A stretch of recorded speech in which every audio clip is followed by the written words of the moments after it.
Hi folks, Dave Stotts here from Drive Thru History Adventures, and it's beginning to look a lot like Christmas. And as you can see, I spared no expense in decorating the Adventure Studio. This really is my favorite time of the year. And as a history teacher, there's no better holiday than Christmas to highlight the historical roots of some of our favorite holiday customs. So, here's part one in my Historical SideRoads series, covering the historical origins of 5 of our cherished Christmas traditions. Number 1, Christmas lights. Thomas Edison, inventor of the first successful light bulb, created the very first strand of electric lights. It was during the Christmas season of 1880 when Edison strung those lights around his Menlo Park laboratory, his research and development facility at his home in Menlo Park, New Jersey, which, by the way, was where the invention of the light bulb and the phonograph took place. It was railroad passengers traveling by the laboratory who got their first look at an electric light display. But it would take another 40 years or so before Christmas lights became the holiday tradition we all know and love. In the meantime, families would often use candles to light up their Christmas trees. Yeah, what could possibly go wrong with that? Yeah, it was dangerous and led to many home fires. But the world still wasn't ready for electrical illumination on trees, as there was a great mistrust of electricity at that time. Along came Edward H. Johnson, Thomas Edison's friend and business partner, who in 1882 put the very first string of electric Christmas tree lights together. He hand-wired 80 red, white, and blue lights, what could be more American than that, and wound them around his Christmas tree, a revolving Christmas tree to boot. But some credit President Grover Cleveland for helping finally popularize Christmas tree lights. In 1895, he requested that the White House family Christmas tree be lit up by hundreds of multicolored electric light bulbs. Then, on Christmas Eve, 1923, President Calvin Coolidge started our nation's tradition of lighting the national Christmas tree, but this time with 3,000 electric lights. In 1917, Albert Sadaka, an owner of a novelty lighting company in New York, decided to offer brightly colored strands of Christmas lights to the public after hearing a story about a candlelit tree that had caught fire. It wasn't long before Albert and his brothers formed the National Outfit Manufacturers Association, NOMA, and their organization cornered the market for Christmas tree lights for the general public until the 1960s.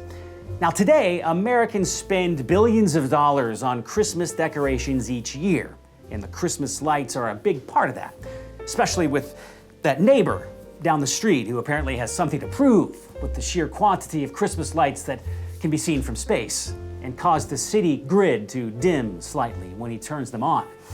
But hey, I live in Texas, so more is more. Welcome back to Drive Thru History Adventures Side Road, covering the historical origins of some of my favorite holiday traditions. Number 2, Christmas caroling. Saint Francis of Assisi, back in 1223, started organizing nativity plays in Italy. In these plays, people sang songs or canticles that basically narrated the story of the birth of Christ. Now, caroling was nothing new, as there had long existed medieval carols used in church liturgies and processionals, but these nativity songs took on new life and became more popular, spreading into France, Spain, Germany, and eventually England. But when Oliver Cromwell and the Puritans came to power in England in 1647, the celebration of Christmas and singing carols was stopped. But many of these nativity carols survived, being sung in secret.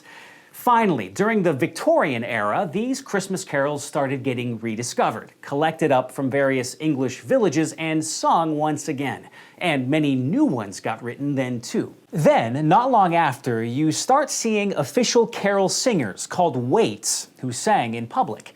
They were called waits because they only sang on Christmas Eve, which was sometimes known as wait night or watch night, hearkening back to the shepherds in Bethlehem when they were watching their sheep when the angels appeared to them.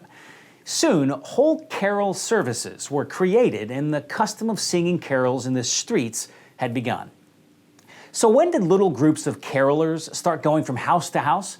People actually used to do that, you know. I've even done it a few times. You tend to get strange looks when you do it alone. and in July.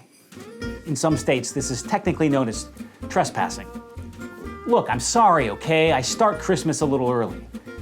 The act of traveling from house to house is called wassailing, and it's an Old Norse word meaning be well and in good health.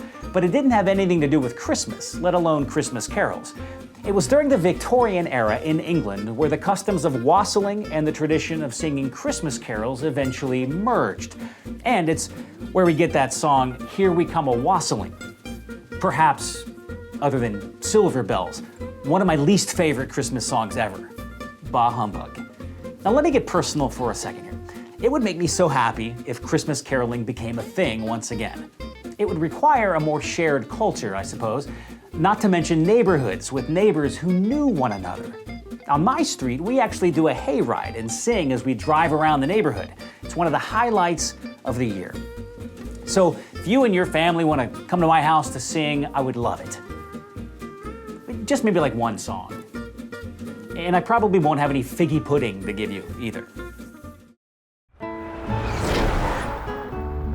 Welcome back. Number 3 on our History of Christmas Traditions side road is mistletoe. The mistletoe plant grows on several different kinds of trees: willow, apple, oak.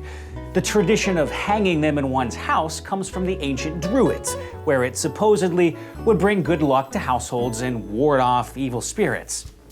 Well, we all know that's bunk. But it wasn't all bad. It became a sign of love and friendship in Norse mythology, hence the affection tradition associated with it.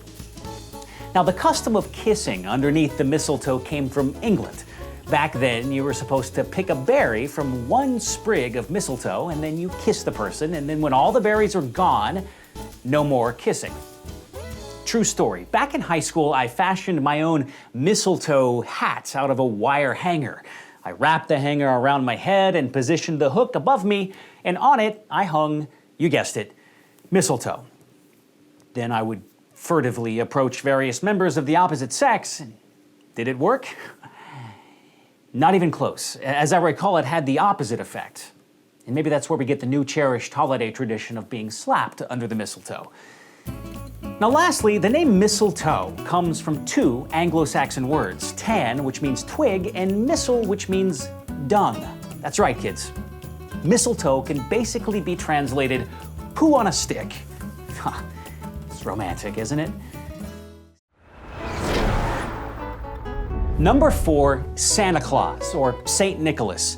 Now, you can trace the history of jolly old Saint Nick back to a place called Myra, Turkey, what was once Asia Minor. There, Saint Nicholas lived and was a Christian bishop in the 4th century. His parents had died when he was very young and left him a lot of money. He was raised by his uncle and known for being very pious. He was also known for his kindness and had a reputation for helping the poor and giving secret gifts to people in need. There are several legends about St. Nicholas, but we're not sure which ones are true. Now, here is one of my personal favorites.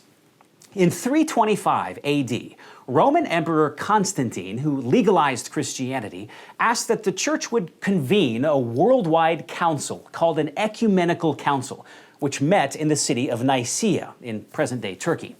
The council was convened to solve a huge controversy that had erupted over how Christians should understand the nature of Jesus Christ and his relationship to God the Father. Did Jesus share the same divine substance as God the Father, or just a similar substance, and therefore would be something less than fully God? The source of this controversy was a priest named Arius, who had been teaching that Jesus was a created being and therefore not fully divine. Now, the council met to hash that out. Long story short, the bishops ruled that Arius was a heretic and that Jesus was indeed of one substance with the Father, fully man, but fully God. Out of this came the adoption of the Nicene Creed that states that Jesus is God from God, light from light, true God from true God, begotten, not made, consubstantial with the Father, and so forth. So, what does all this have to do with Santa Claus? Well, it's widely believed that the Bishop St. Nicholas attended the Nicaea Council. A zealous defender of the divine nature of Jesus, it is said that he couldn't stand listening to Arius' false teaching that Jesus wasn't truly divine. So, it is said that he lost his patience and literally punched Arius in the face.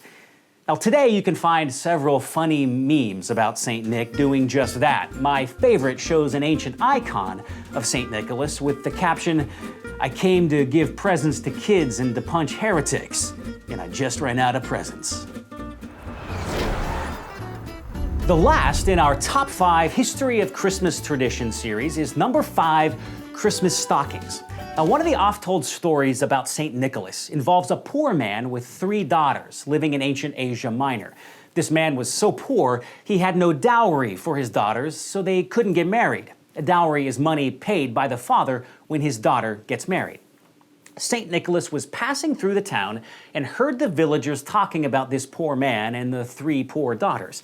Naturally, he wanted to help the family, and he decided to do it in secret. So, after dark, he threw 3 bags of gold, one for each daughter, through an open window of their home, and one of them landed inside a stocking that had been hung by the fire to dry.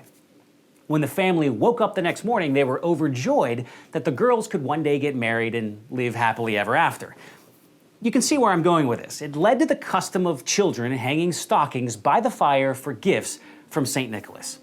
Sometimes this story has been told with St. Nicholas throwing gold balls through the window, which is where the tradition of putting oranges or tangerines into stockings came from.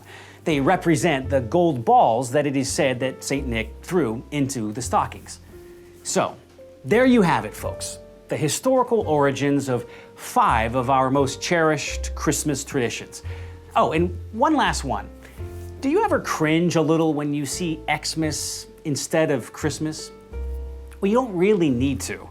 In the Greek alphabet, the letter that looks like an X is the Greek letter chi, which is the first letter of the Greek word for Christ, or Christos.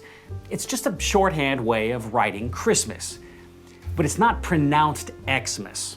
And if you call it that, well, then St. Nicholas might go all Council of Nicaea on you and give you a gentle punch in the face. If you don't know what I'm talking about, see number 4 in this series. Just kidding about the punching thing. Folks, I want to take this time to thank you for being part of the Drive Thru History family. We love history here, and we love being able to deliver it directly to you, our cherished audience. God has blessed us all, and there is nothing better than being able to explore His world and His story with you. Have a Merry Christmas.